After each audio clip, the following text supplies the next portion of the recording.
So thank you all for joining us. My name is Lorraine Boakye. Excited to do this on behalf of IODA. This will be our first journal club. Kind of came up with this idea in order to discuss relevant articles that really spark evidence-based dialogue on current issues regarding the current state of diversity within orthopedic surgery. We've got two really interesting articles, and we've invited presenters as well as authors to sort of weigh in about the articles and discuss them. So please feel free to use the Q&A function. We'll be fielding questions from there and things that I've sort of thought of as we went through the articles together. So really excited to delve into this topic with everyone, and thank you so much for joining us. So we'll be starting off with our first article, and I'll be introducing Mikalyn to go over the sort of nuts and bolts of this first article. Good afternoon, everybody. Excited to be here and excited to get into some more details about these articles. So the first article is the AOA article, that's Racial and Sex Disparities in Resident Attrition in Orthopedic Surgery by Dr. Selina, Poon, and team. So just kind of to get right into it, this article specifically is investigating both demographic and attrition data among female and underrepresented in medicine cohorts across orthopedic surgery residencies in the U.S. So specifically, this study is looking at the fact that although there is an increase in female and underrepresented in medicine residents over the last several years into orthopedic surgery, both groups are at a higher rate of attrition, i.e. not completing residency, when compared to their traditionally white male counterparts. So this study is designed to be an observational study. The authors aggregate data from 2001 to 2018 collected from the Association of American Medical College on resident training status. This is specifically tracked through the GME track program. And the authors aim to investigate any sort of trends in both racial and sex disparities, as well as attrition rates being the primary outcome that they're looking at across orthopedic surgery training programs over this 17-year study period.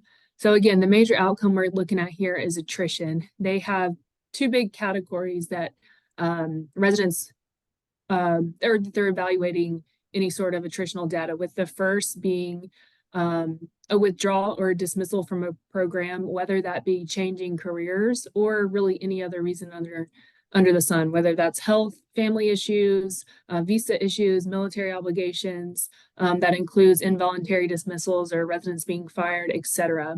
And then the second category is those that transfer into another specialty. And kind of a sub definition that they're looking at, which is important to the study, is what they define as unintended attrition rates, which is withdrawals and dismissals that aren't due to someone changing careers. So in my mind, that's more so looking at other, social reasons or reasons that we wouldn't expect someone to leave residency other than they really found that something else was their passion. So there are some limitations that they do a very good job of pointing out in the study, and just very similar to any other large database that's one self-reported and also census-based. So it can be, from this data and the way it's collected, it's difficult to track resident progress longitudinally, which just means we're not able to pull data on which years of training that residents are more likely to have these issues and withdraw.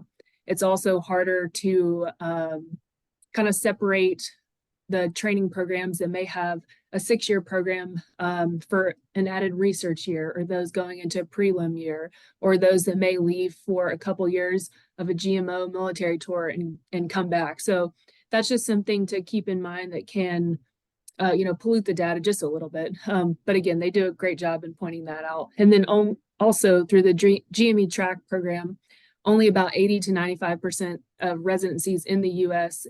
are actually involved and consistently update their information through that program. So there may be, a 10 to 15 to 20% of programs that we're not capturing from the entire population. And then they also note that within the time period of this study, the category of race and ethnicity that's collected throughout this GME track changes over that 17-year study period. So the big results here that, again, over a 17-year period in the early 2000s, the percentage of female orthopedic residents almost doubles to 16%, yet underrepresented in medicine increases at a much smaller rate from about 9.5% to 11%. The overall attrition rate for all comers in orthopedic surgery residency was about 3%, but this doubles in females and underrepresented in medicine. And then the most kind of vulnerable at-risk population that they identified as both male and female African American residents had an attrition rate of nearly 10%, which is pretty alarming. And kind of just to break this down or describe it in another way, females had a 2% relative risk of all-cause attrition. Underrepresented in medicines had about a 3.8% of relative risk of attrition. And then again, more alarmingly, 7.2% relative risk of unintended attrition, which again is that those reasons we don't expect. They didn't fall in love with another subspecialty and realize they had a passion somewhere else. These are folks that, in my mind, fall into the more don't have the social support that they need to continue residency. So I think the study does a really good job of its intended goal in shedding light on this concern for attrition among residents, specifically in terms of sex and racial disparities. I think the single most biggest strength of this study is just this objective data. I think it adds a lot of merit and provides a lot of objective values and data that we already know that these are challenges that we face as both females and underrepresented minorities in medicine. But I think the objective data is really what we need to help support our claim and to make change at the societal level, the institutional level, the department level. So I think the data speaks for itself, and it's not just anecdotal. We feel like we aren't as supported as our male counterparts. This study lays a foundation to, again, illustrate very nicely some of these risk factors for attrition, and it also helps us set the foundation for where we need to go further, which is understanding the why and the when. Just for example, part of the data sub-analyzes programs, and there's 9 programs that had no female residents over that 17-year period, and there was only 7 that had anywhere from 25 to 50%. So my question seeing that was why? Is this demographic? Is this based on geographic? Is this based on program leadership? Is it based on female representation among staff? There's so many factors, and I'm sure it's probably a little bit of all of that, but I think this helps propel us forward into figuring out the why and the when.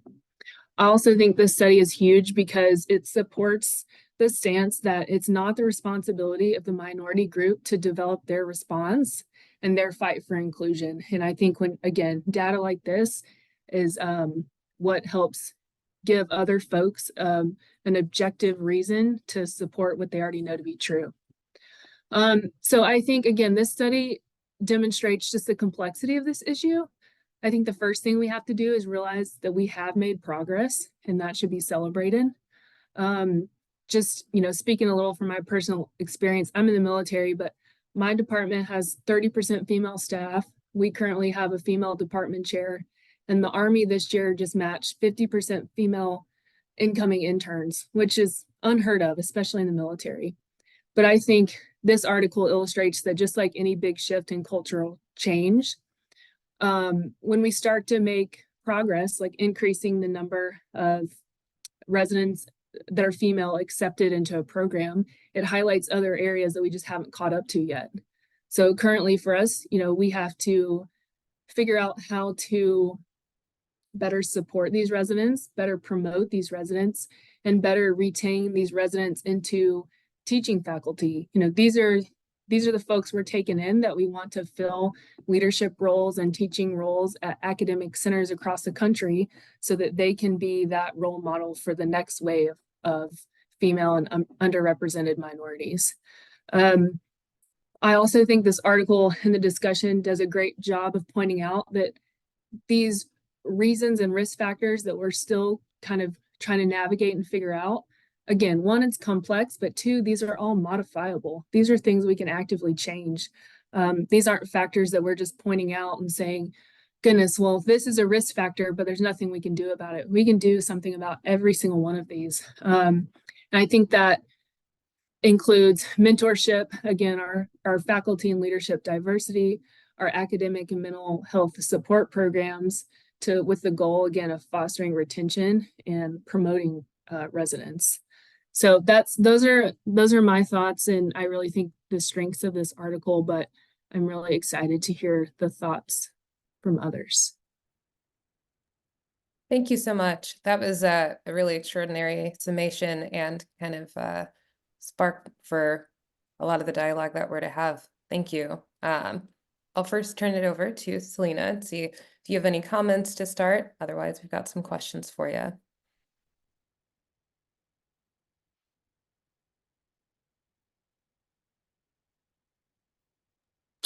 I will figure out this Zoom thing eventually. The whole reason for doing this project is that we started with a project where we were looking at admission rates, right, of orthopedic residents for the United States, and we found some disparities there, even with the same exact qualifications on paper. And so once you get in, then the question is what happens to these residents? And surprisingly, like, I was shocked by these numbers again. So I agree. I've been very lucky with that. When I asked for the data, that AAMC and even NBME have been willing to give it to me. And I don't know why. I don't know why I'm so lucky, because multiple other people have tried and they have not gotten it. So I'm happy that this is out. There's a question on the chat asking about the Native American group. The total number of the Native American group was 53 in 20 years. There's no way any meaningful data can we get from 53 residents. And so there was 4 attrition for that group. That's relatively high for 53. But in 20 years, there was 53. So to ask about numbers for the Native American group is really, really difficult. We probably need to do better about making sure that they can see themselves as an orthopedic surgeon, and maybe train them up to take care of the Native American population, as well as they may have, they may trust their own better than somebody else. The next project that we are about to finish writing is looking at the faculty diversity and how it affects whether residents are leaving their programs. This is a preview that the more diverse your faculty is in terms of gender diversity, as well as having URIMs in your faculty, is actually protective of all residents. So even if you're a white resident, a white male resident, you're less likely to leave your program.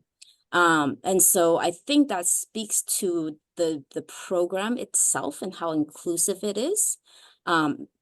Not to say like women are better or anything like that, but it's just the program, the environment is better, and people are more inclusive, and you're more likely to feel supported in those programs. So that's kind of a preview of the next thing that's going to come up. I think, yeah, that's all I'm going to say for now. No, thank you. I see a hand up on the panel. Deborah Eastwood, I'll turn to you. Yeah, thanks, Lorraine. As you know, Selina and Mikalyn, I think it's a great paper, raises more questions than it perhaps answers. Our sort of governing body is very reluctant to give us data on those who've left. We are about to publish a study called Lost, Leaving Orthopaedic Surgical Training, which also highlights that some people leave for very positive reasons, to be entrepreneurs in the AI world.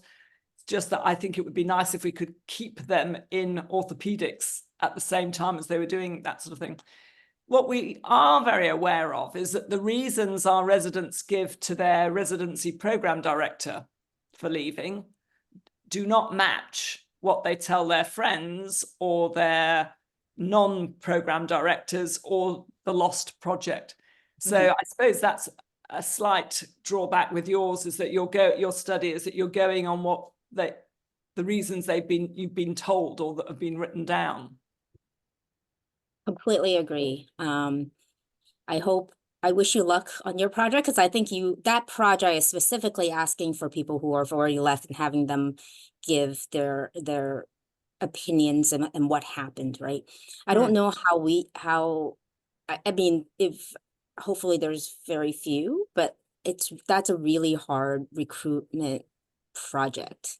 This is just data, like, so it does just show, like, I don't know why, if you're a Black African male, you're likely to leave orthopedic residency, right? That's just a global data, and we are going to start drilling in to why and what it is. And from personal experience, and as I teach residents, nothing fits my hands, nothing fits my height. So when I'm struggling and then attending who is 6 foot tall teaching me something, that may come down to the evaluation that her hands aren't so good. It's actually my hands can't fit around the instruments, right?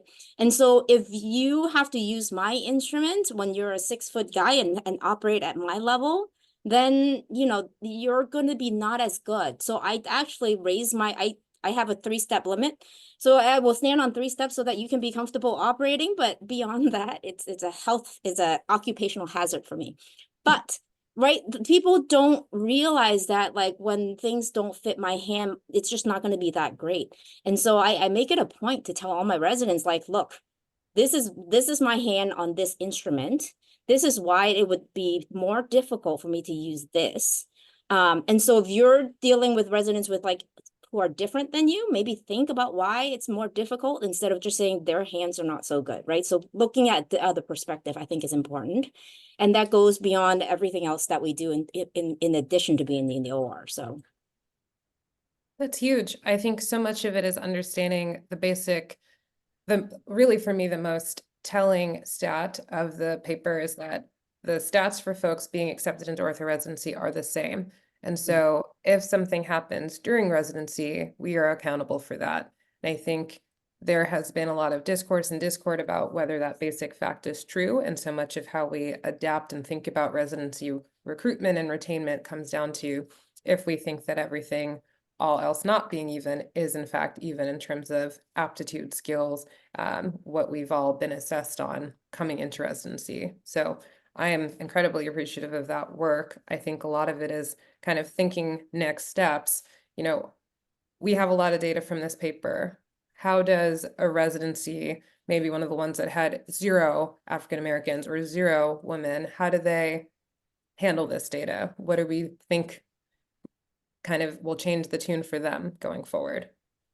I'm not sure I would recommend those residencies for the underrepresented, right? None of us want to be the one and only. We like our friends, we like people who look like us, we want to feel included, we want to be part of a group, right? And those, I think teaching residents is a privilege. It is a privilege that not everybody gets to do.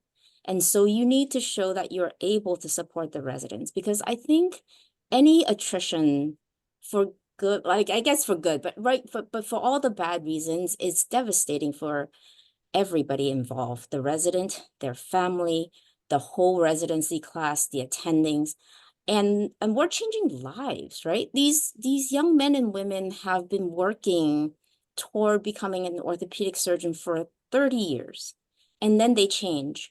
So I think it's a devastating event, and it should be seen as a devastating event that they no longer want to be an orthopedic surgeon. And we need to minimize that. It's a very small number for orthopedic surgery. It's not like neurosurgery where it's like 10%, but it's still devastating for everybody that's there. And so I don't think if you're ready to take a resident on, then you should not be allowed to take a resident on. It's not on the resident to adapt. It's for the residents to show that we can support before we're going to take them. Well, that's a great summation. I think there's a lot that we don't consider, right? There are certain places that have a long legacy of having diversity as a part of their residency training program. And certainly when things don't go well, you know, they're on the hook for being able to explain those things. But I think we don't often talk about these programs that kind of self-select out of these issues by not accepting folks that look different than each other. So I think that's a really important point, because ultimately what it means to go through training in a place like that is a very different experience than, you know, being one of 5, being one of 10. I was lucky in that I had other folks and had sounding boards both on the faculty and the resident side, but I know what happens when that's not the case. So I think that's another important finding of the work. We've got one other person on the panel. Just wanted to open it up to you as one of the authors of the paper here, if you had any thoughts from my alma mater of UPMC. Hi, I'm Seed. Nice to see you, Dr. Poon. And thank you for bringing me onto this panel. Really appreciate the opportunity, and really great summary. I really enjoyed you talking about it. So thank you very much for talking about our study. I think Dr. Poon already discussed a lot of good points. I think it's a really good study to shed light into on what we're kind of the environment we're in. And we're coming up with new studies that kind of focus on the faculty diversity and how that affects the resident attrition. That's our next step. So stay tuned for that study. That's awesome. I think, you know, we don't fully prepare all the time for what happens after training. And as a young attending myself, I see kind of the pearls and pitfalls of what it means to go from a place of diversity to a relative place of lack of diversity and everything in between. I think so much of some of the things that you face in training, we don't necessarily track and monitor once you get out into the world, so to speak. So I think that's a great contribution, and I definitely look forward to reading that. Can I just ask, Selina, are you suggesting that those out of the arc programs with no diversity, we just leave them to sink in their own sort of narrow-mindedness? Because I agree, you don't want to just insert one, but how are you going to make them insert half a dozen if they're not even keen on inserting one great candidate who is not quite like them? You know, I think it's a shame to just leave them, but I agree, it's how to drag them into the 21st century might be a bit tricky. I think that's the really hard part, right? Like, we think diversity is great. They may not, right? And it's hard for them to take one. And if they take one as a resident who has no power, I feel like that resident has no chance. And if that resident survives that environment, then you've taken a very stellar resident and tamped them down, right? Like their ability to shine in an environment like that is not great, right? Even if they survive that 5 years, residency is hard. We look fondly back onto our residency year, but none of us as attendings ever want to go back there, right? We're like, oh, that was so fun, but no, we're not doing that again. So I don't think it's up to the residents, right? And so if there's a change in leadership, if there is all of a sudden like a new program chair, a new somebody who has power to make those changes, then maybe. But until then, I don't think it's up to the residents to be like, well, I want to be the one and only and the trailblazer in a program that is not supportive. Because a supportive program can make a great resident amazing, and then a supportive program can make a okay resident great. So I think that's the difference. And at the personal cost of the resident, I don't think it's worth it right now. And Sam and Sophie, can I ask, did you sort of just one word answer? Did you pick a residency or, you know, a training program that was quite diverse, or did you go for that wasn't top of your sort of hit list? I'll maybe go first, Sophie, just since I happen to be unmuted. Yeah, again, thanks for the honour of being invited onto this panel. It's such a great panel of people to be part of. I certainly, that wasn't a factor in my decision, but I think what you often find, or what I've found with speaking to lots of different female trainees, is that diversity isn't so much a concern right back at the start when you're sort of feel more like the same as the guys, and things can change along the way when you have children, start taking time out, less than full time, that sort of thing. And I think for many people I've spoken to, it becomes more relevant, or they're more aware of the relevancy as they go further on. So it wasn't a factor in my decision, but it probably should have been. For me, it wasn't a factor in choosing the region because I already lived here and wanted to stay here because I live by the beach and it's fabulous. But I actually am very lucky that in my region, in the southwest of England, there's like 30% of registrars in the region here are female. And I think, you know, the point of role modeling and mentorship is really important. And for me, I had lots of female role models. And so going into you know, registrar training, I didn't feel that there was a big disparity between men and women. I didn't really. I think it's slightly different now. I've started training, to be honest, yeah. So it didn't factor in for me. I think role modeling is very, very important. Yeah. What about oh, go ahead. No, you're right. Yeah. I was going to ask for the US perspective. Mikalyn, it may have been different for you in the military, but certainly for UNC, I'd love to hear. It was a little bit different for me. So I had the option of, well, somewhat option of doing a military residency or doing a normal civilian residency. And I was pleasantly surprised by the military culture. We had a lot more diverse representation in our staff, like I said, than I would have ever expected. But the civilian program that I really wanted to go to and would have if I didn't go to the military match was all white male. The last female resident they had was my first year of medical school, and they had 4 white males every class, all 5 years. And they still somehow felt like my group of people. And I felt like the staff and leadership were doing a really good job of actively recruiting and hiring female staff, and they thought it was important, and they were taking that step and open about saying, hey, we don't have this right. We haven't figured this out yet, but we want to, and we care about making this change, which to me, I think them just being open about that said a lot. Thank you. Yeah, and for me, I think I really positioned diversity as one of my top reasons for ranking a residency high. Just like what Dr. Poon discussed, I didn't want to be the first one, but so Pitt was very like stood out to me because we had so many female residents, and there were rotations, there were only female residents on the service, which was awesome, and with a female attending. We do great work, and we have fun, and which is a good overall very good environment. Yay. Hail to Pitt, as they say. But I think an interesting question in the chat that came up is how do residency programs encourage diversity if they don't have it, or how can they prove that they support it? It's tough, right? Because the visual representation, if you look through a face sheet where everyone's face is the same, is not going to feel potentially like home for everybody. And I can imagine on the opposite side, as a program that genuinely wants it but can't break through, that is a salient point to overcome. But I think there are ways to position yourself to be able to be actively showing that you are interested and can retain and really allow a resident to excel. But I'll open it up to other folks to see if they have kind of tangible solutions. But I think it's possible. It's definitely a lift.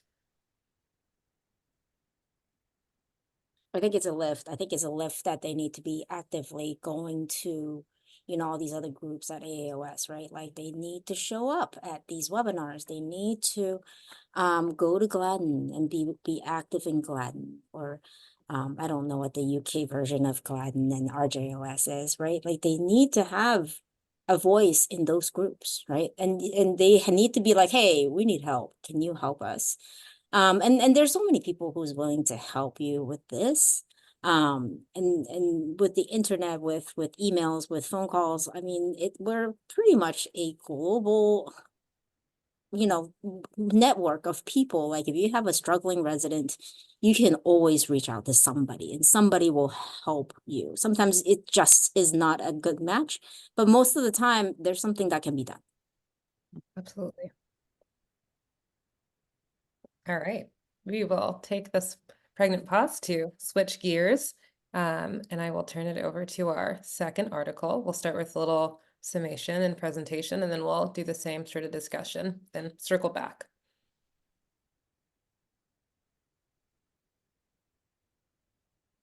So ready for you, Sophie. Okay, so thank you so much, and again, I'd sort of like to echo what Sam said. Thank you so much for having me today. It's a great privilege. So my name is Sophie Donoghue. I am a higher surgical trainee or orthopaedic registrar in training in the UK. I think I would be called a resident maybe in the US. I have been kindly asked to present today the GOAST paper. So just as full disclosure, I haven't been involved in any of the writing or data collection or anything for this paper. It was written by Downie et al. And published in BJJ in 2023. So I'm going to aim to summarise their paper, and then hopefully we can quickly get on to interactive discussion that is as stimulating as the one that's gone before. You've set the bar very high, unfortunately for me. So just as a bit of background then, the previous literature suggests that female surgical trainees have lower rates of operative autonomy than their male equivalents. And autonomous operating describes operating as a primary surgeon with or without direct supervision from the consultant. And this can be used as a marker for readiness for independent practice as a consultant and therefore quality of surgical training. And we know that other studies have shown low rates of autonomous operating in cardiothoracics and general surgical female trainees. And we do know, and as you've already said, that female trainees continue to have different experiences in surgical training overall compared to men. So in the UK, this has been demonstrated with lower pass rates in exams, and in the US with lower pass rates in female general surgical trainees who are married or who have children. What we do know about these female surgeons is that the patients they are treating have better or equivalent early survival, readmission, and complication rates. So why is this important? I mean, I think the first paper set up perfectly for this really is just that gender inequality is frequently cited as a reason why foundation doctors, which is sort of the sort of first years of training here, and medical students disregard pursuing a career in orthopaedics. And the females who leave surgical training list reasons for leaving as well as bullying and lack of support with family life as fewer operative opportunities. So this study, and I should have said the title earlier, but I think you know it also, it's the GOAST paper, and it's on the role of gender in operative autonomy in orthopaedic surgical trainees within the UK. So we aim to assess the differences in operative autonomy between gender. And so before we look at their PICOs and their methods, which is how I've sort of structured my talk, I'd just like to give a brief overview of the UK orthopaedic training pathway and how we sort of record our operative autonomy just for the benefit of those working outside of the UK. Please stop me if you already know, and I'm sort of telling you things that you already know. If you could please show the slide, Talisa, the first slide with the purple boxes. So I think that summarises quite nicely. Just gives you a nice visual overview. This isn't mine actually, I shouldn't take credit for it, but of what our orthopaedic training looks like. So initially when you graduate from medical school, you have a couple of foundation years and you have to do, you rotate every 4 months, you do a total of 6 jobs. You have to do 1 surgical, 1 medical, 1 community. And the end of which it sort of is supposed to make you into a well-rounded doctor that you can apply to whichever specialty training you would like to. And then, so for me, or for the majority of, I think, orthopaedic surgical trainees in the UK, this then means embarking on core specialty training before you go into orthopaedic training. So this is 2 years where you rotate normally every 6 months, and you can have themed core surgical training. So if you have an orthopaedic themed one, you might do 12 or 18 months on orthopaedic jobs, and then you might do some complementary specialties as well, so vascular or plastics. And then at the end of that, you apply for your higher specialty training, which is essentially a 6-year training program from ST3 to ST8, with the aim of at the end of it, you're signed off for a certificate of completion of training, which grants you entry into the specialist register and allows you to practice as a substantive consultant surgeon in the NHS. Alternatively, if you're in Scotland, you can do some run-through training for orthopaedics, which is very well established there. So you start at ST1 rather than CT1, and you continue through to ST8, and you don't have to reapply at the ST3 level. But essentially, the benchmarks are the same to become a consultant at the end. And so either at the ST1 level or at the ST3 level, you're allocated an NTN, which is a national training number. And that's deanery specific. And then you rotate around different hospitals within that deanery. So you can stop sharing that slide now. Thank you so much. So as part of your training, as part of the benchmarks, you need to record your operative autonomy and show that you're increasing in that. And you record this in an electronic logbook, so an e-logbook, and it's a website where you record the patient's demographics, the operation, and your level of involvement. So this ranges from O, observed, to A, assisted, STS, which is supervised trainer, so your consultant scrubbed, STU, supervised trainer unscrubbed, and then P, performed with no supervision, and T, trained another more junior colleague. And that's sort of the spectrum of increasing operative autonomy. And by the end of ST8, we're required to have completed a minimum of 1,800 operative cases, at least 70% as lead surgeon. So that's STS or above. So that's something that's used as one of the primary outcome measures in this study. So lead surgeon, STS or above. But in another study in New Zealand, they looked at operative autonomy in terms of particularly STU and above, so indirect supervision. But the authors of this study specifically included STS as well, just to account for actually often you're lacking a junior assistant, so the consultant does need to assist you. And also just to account for people that come back from time out of programme. So returning to work, you probably will have the consultant scrub with them a little bit more. And also because we rotate around different hospitals quite frequently, obviously when you go to a new place, you're working with a new trainer, they do scrub with you initially just to make sure they trust you operating on their patients. So going back to the study then, their methods, they performed a pilot study initially, and that was in the East of Scotland deanery, where they amazingly had 100% recruitment of all NTNs and 4 recently qualified consultants. There was 20 participants. This was underpowered due to the low number of senior female trainees, and that showed 85% of men and women were lead surgeon, so supervised trainer scrub or above. But that men performed 51% compared to 44% without direct supervision. So that's the supervised trainer unscrubbed and above. That may be autonomous or independent operating. There's a possibility that there's a reduction in independent operating over time after time out of programme. But that was just the pilot study, and then that led into the bigger study, which is what we're focusing on today. So the population for this, their inclusion criteria was all UK orthopaedic trainees with that national training number at ST2 level and above. And that's because it took place in September. We normally rotate around August, sometimes October. And so, you know, the ST1s wouldn't have had any numbers to contribute. And they had 274 participants in the end, which is a really great number. And they also included consultants who had CCT'd, so reached the end of that training within the last 5 years.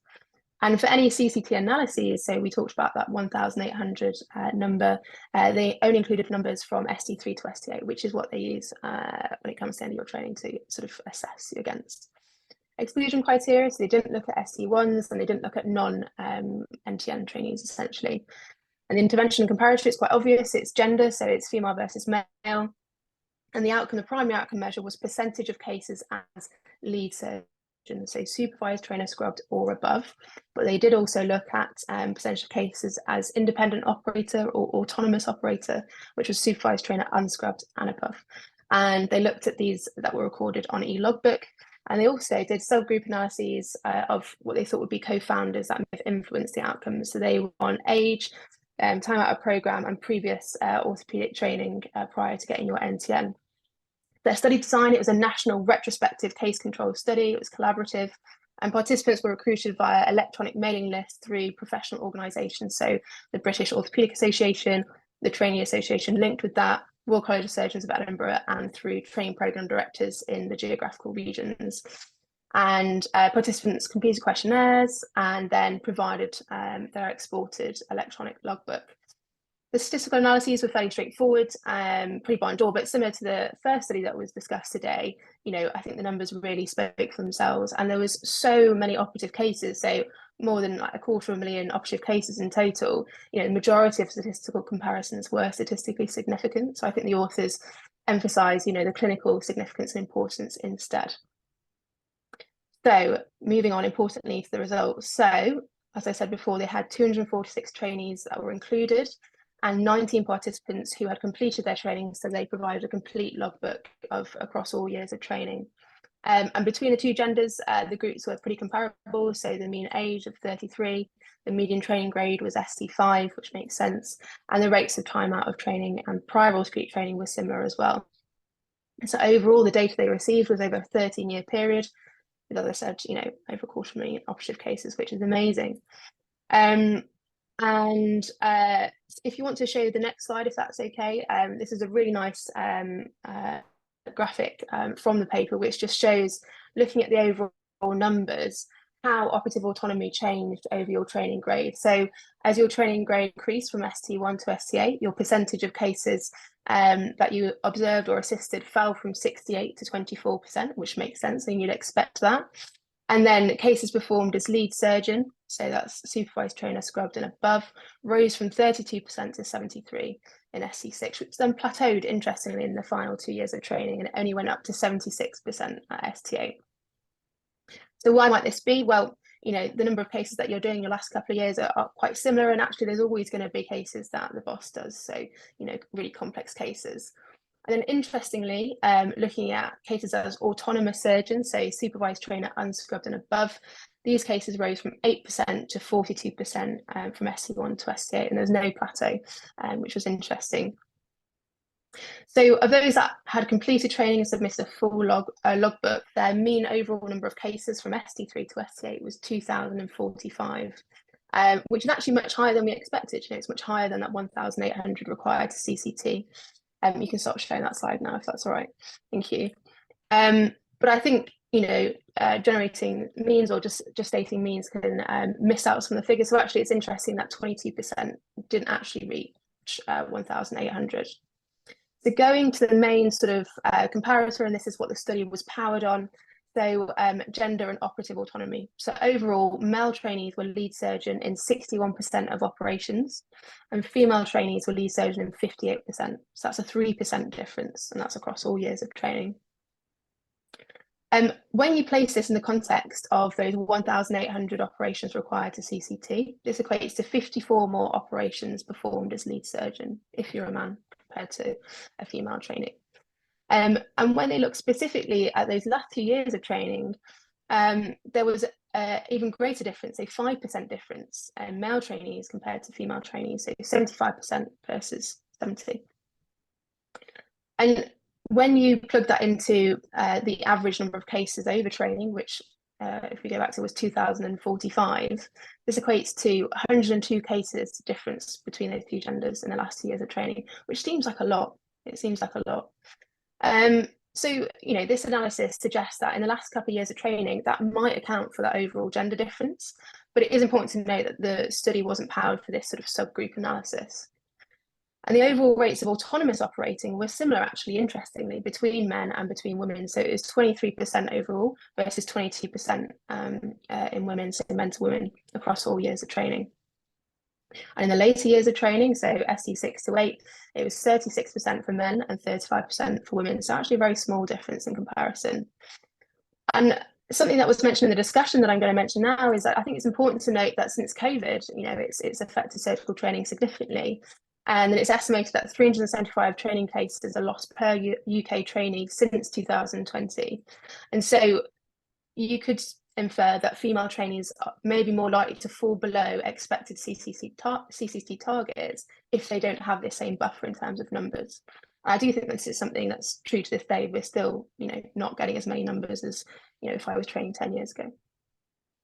So the next subgroup analysis was less than full-time training. So 20 individuals of those participants were less than full-time trainees at some point. So 30 men and 7 women, a total of 20. And overall, these trainees seem to have higher rates of supervised operating, but were less autonomous. So they were lead surgeon a higher percentage compared to their full-time equivalents, so 62% compared to 60%. And they were autonomous operators less than their full-time equivalents, so 21% compared to 23%. So that's a 2% difference there.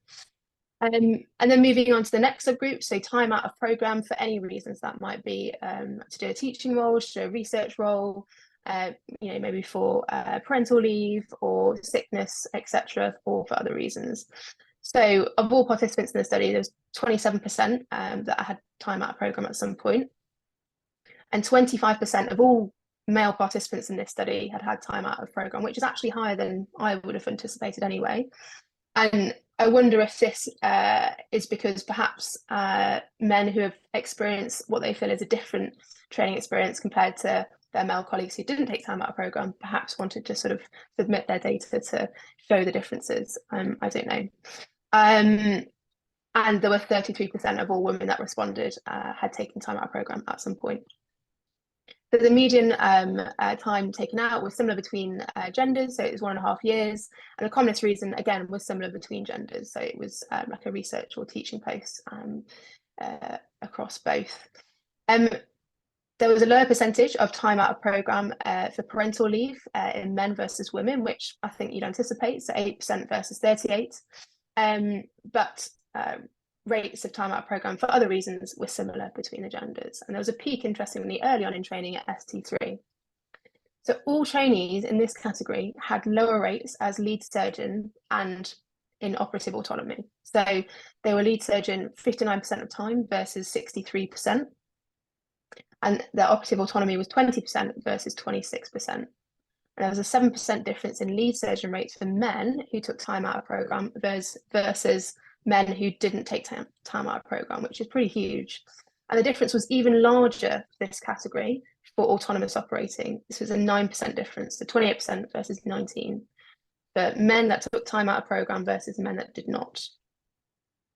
In contrast, for women, there didn't seem to be a significant difference. So for women that took time out of program, they didn't have a huge disparity compared to women who did not take time out of program. So it's unfortunate that men who take time out of program seem to be significantly disadvantaged than if they didn't. But I think it's also concerning that women appear to be disadvantaged overall, regardless of whether they take time out of training. And then the last few subgroup analyses, so prior orthopaedic training, the median duration of experience and numbers of trainees who did it were comparable between genders. And there's 122 respondents who had taken out time before their NTN number to receive some kind of orthopaedic training. The median duration of that was just over a year, so 1.2 and 1.3 years. And men with prior orthopaedic training had higher rates as lead surgeon and higher rates of operative autonomy. So for lead surgeon, it was 62% for men compared to 55% for women. In terms of operative autonomy, it's 25% versus 20%. So men seem to be making more of previous learning opportunities, it seems, which I thought was quite interesting. And this equates to 126 operative cases as lead surgeon and 90 cases as autonomous surgeon over training, which is really high, I think. So, you know, what might explain this? It might be explained by differences in behaviour or in trainer perceptions. And I think probably just, well, and the authors suggest requires further investigation. I know there's been other work that's been done on how female trainees see themselves differently, perhaps, to men. You know, they're known to sort of have higher rates of imposter syndrome, sort of rate themselves lower, even though their trainers would rate them the same as their male counterparts. Interestingly, those who had substantial periods of prior orthopaedic training did not have higher overall operating rates, which I thought was quite interesting.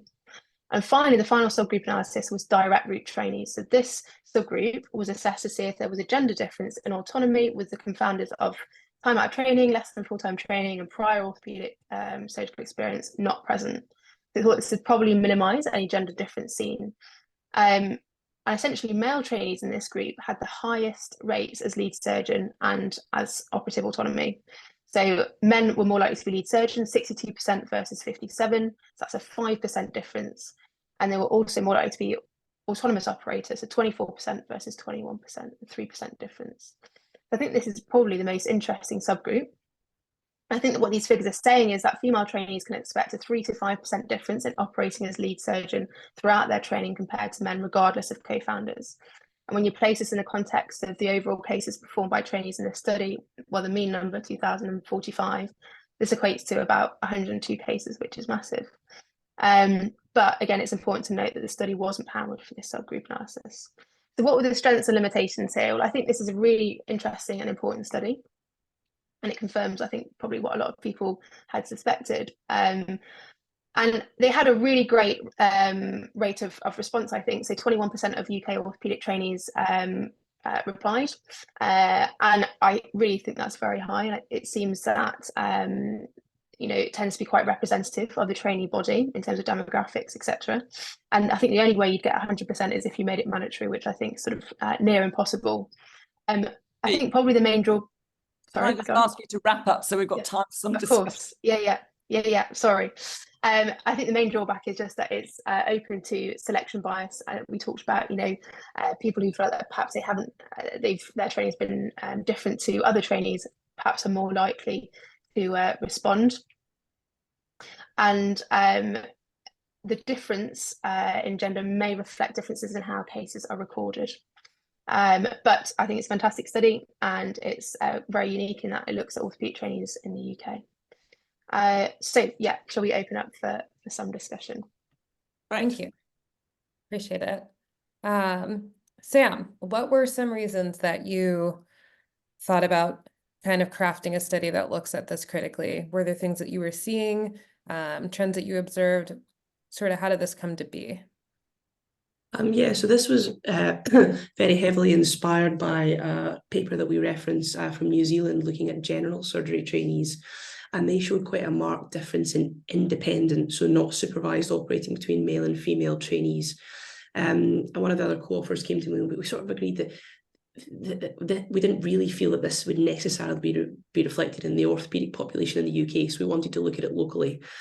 And personally, for me, what I wanted to get from the national study was the direct trainees, the direct group subgroup. I wanted to take a group with sufficient numbers of male and female trainees who didn't take any time out, who didn't do less than full-time training, who just went straight through the training programme.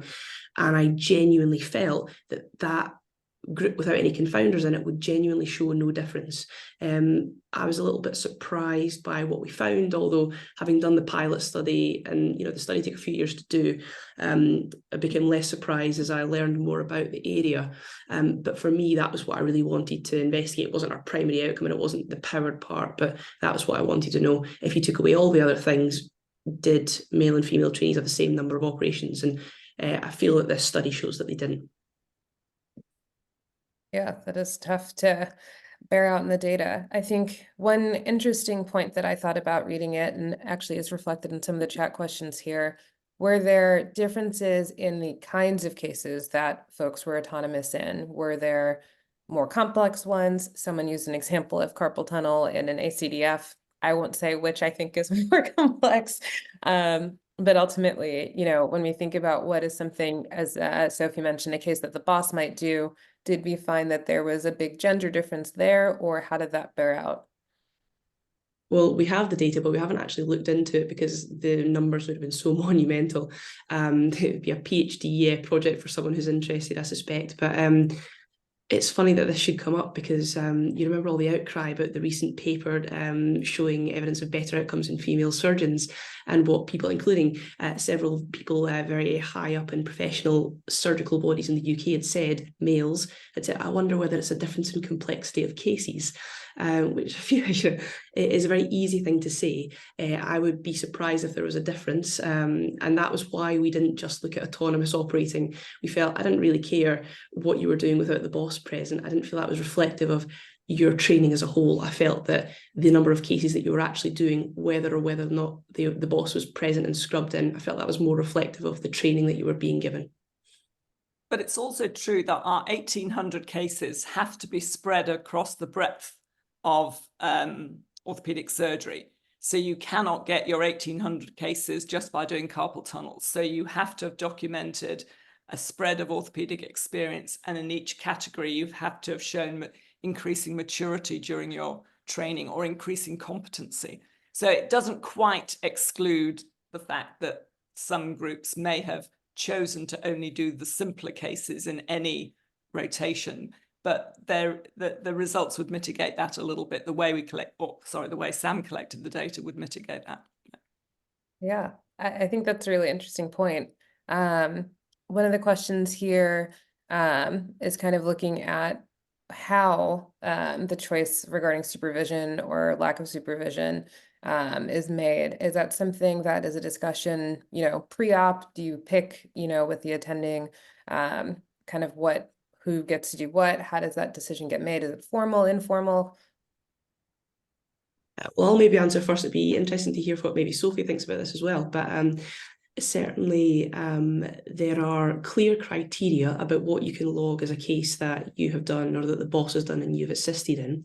And there is published evidence suggesting, I think most of it's from the States actually, that female trainees tend to under-record these things. They tend to downplay the degree of their involvement or their independence in operative cases. And there's been a lot of changes in what we are taught locally about how to log cases since the start of this study to sort of more recently, whereby we do find anecdotally that many of the male trainees tend to be more likely to document cases as independent or without the boss present if they just popped in and then left again. And I think that's something that everyone can learn, to be speaking to your colleagues and making sure that you're all logging things in the same way, and making sure that you're not downplaying your involvement in a case, because other people are certainly not doing that. So were you asking how it was decided when you go into an operation, like who's going to be performing? Yeah, I mean, I think it varies day to day, probably between region and probably between trainers and also trainees. My experience is that yeah, I tend to have a discussion with the consultant before we have the briefing about, you know, who's going to do what, and yeah, I think it hugely depends on your level of training as to what's expected of you as well. So I don't think it's not particularly black and white. It's very variable, and yeah, I think what Sam mentioned about you know, how people record things is important, and but I think it's also important to, you know, regardless of gender, to drive those discussions and say, okay, I need to be doing this, I need to do that. You know, you need to sort of take control of your own training. I'm delighted as a trainer, Sophie, that you think you do discuss, because I think as a body, the trainers do not discuss enough with their trainees as to what we're expecting, which cases you're expecting to do, you know, yourself, which I'd be helping you with, or which ones I'd be doing my emails in the coffee room. So I don't think we discuss that enough. And I think that's what I've learned from this paper. Yeah. Selina, you were going to say something? Yeah, I just find that a very interesting idea. Like, what happens when you, as a trainee, get lost? Right? Like, right. Usually I'm in the room. I may be sitting in the corner. I may be sitting right outside the room, and the scrub tech is my spy. Right? But like, if your boss is not around, what happens when something goes wrong? Because every case, no matter how simple it is, something can go wrong. Where is the safety net for that? So that I cannot be absent from my list without nominating another attending to be supervising that list. So either they have to be, so in one hospital I work at, they have to be in the theatre complex in order to supervise, so that they can come and help. And I think that we've tightened that up in the UK, maybe only in the last few years, as to the fact that even if it was Sam, who's very senior, I would still need to, and she was doing something really easy, I still have to nominate someone else to act, who she can call, and she needs to know who that would be. And you're right, Selina, I don't like leaving ever. I have to be hanging around, so that ruins the numbers of some of my trainees. I may be spying outside. You may not know I'm around, but I'm around. Yep. Sit on your hands. And Sam? Yeah, I just wanted to say about that. You clearly marked yourself as a very excellent trainer, because I think most of us really want to, you know, even particularly in your sort of final years, you want the boss to be present because you want to get the full benefit of their tips and tricks and experience and little clever ways of getting out of a problem before it becomes a problem. Not everyone is like that, but part of in my experience, part of becoming a more senior trainee and preparing to be a consultant or attending is knowing when you're getting out of your depth and knowing when to call the boss. There are lots of checks on that, you know, when things are taking much longer than expected. The scrub nurses who, I mean, I don't know what the sort of rotation is like in other hospitals, but we work with the same scrub nurses day in, day out. They're orthopaedic scrub nurses, so they're very experienced and very knowledgeable about all the kit. And, you know, I really trust them to say to me, you know, Sam, do you want me to give the boss a call? This is not going that well. And, you know, I feel that part of us stepping up to that role is fostering that environment where they can say that, and also noticing yourself when you need a bit of help. Absolutely. I think about this and its application to our last study, and if someone can do a blended version of looking at this, if it's not already been done, I think it'd be really interesting, because there's so much that goes into how one assesses their own sense of self, how that perception is a part of whether or not you're allowed to do more or less in the OR.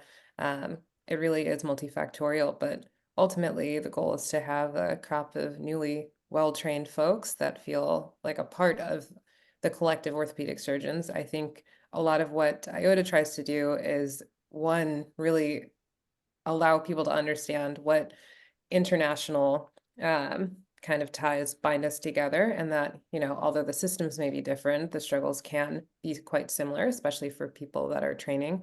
So really, in the spirit of inclusion, trying to understand what problems are common to all of us, I think has been pretty eye-opening for me to see, you know, that kind of infographic about the actual steps through, so different than what we're used to, but really eye-opening in terms of what we go through on a day-to-day. I know there are many things that people need to do, but I just wanted to see through our panel if there are other thoughts or kind of thought-provoking questions they wanted to spark before we start to wrap up.